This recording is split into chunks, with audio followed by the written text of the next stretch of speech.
As we share the traditions of Christmas, there is one that supersedes, I think, all the rest.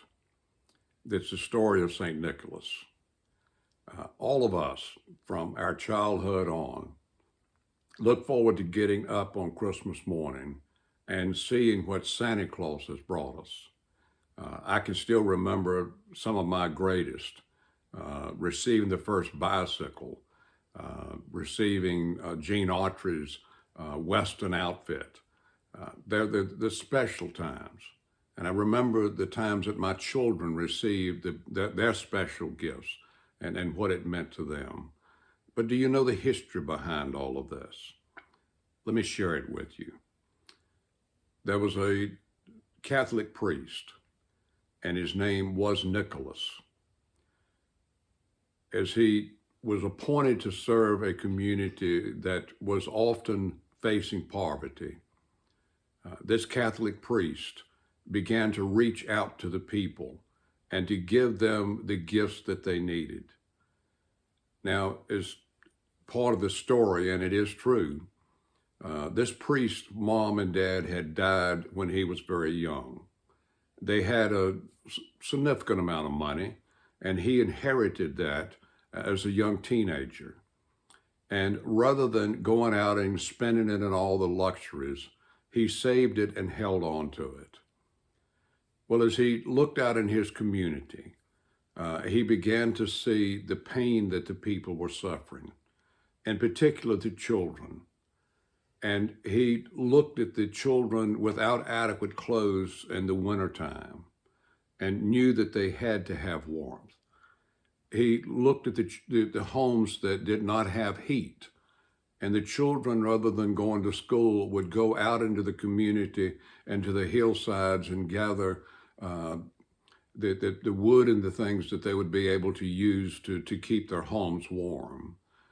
It was survival at its best. So on the eve of Christmas, this Catholic bishop began to take stockings and put gifts in it. It may be a piece of clothing, it may be chunks of coal to heat the house, it may be food, it could be in a number of things, so that the children would have what they needed. And when they woke up on Christmas morning, the first time when they opened the door to go outside, there was a stocking that was hanging that had the things that they needed in it. Because of his generosity, this Catholic priest became a bishop and later became a saint. And he is considered to be the saint over the children because he is the one that started the gift giving. From that, we have developed over the years the tradition of Santa Claus. And if children were to ask you, is there a Santa Claus? The answer is yes.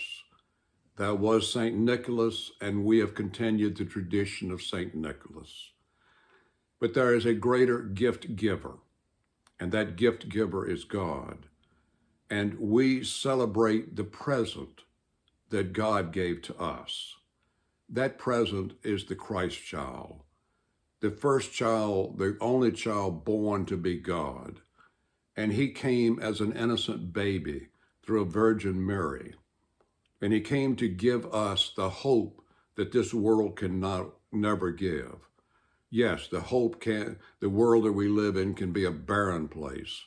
We have many people today who suffer from hunger and a lack of clothing and a lack of food and just do not have the support and the warmth that they need at night. But there is a God who has called us to also be the gift giver and to make certain that the children who suffer today from poverty and hunger can be cared for because of the blessing that we have received through the Christ child. Look out this Christmas. Find those in your community who still live in poverty, and there are many of them.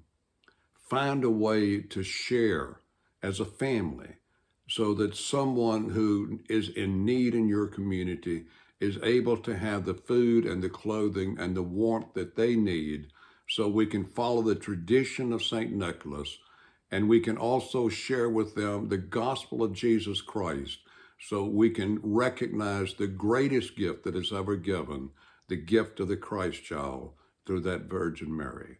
God bless you this holy season.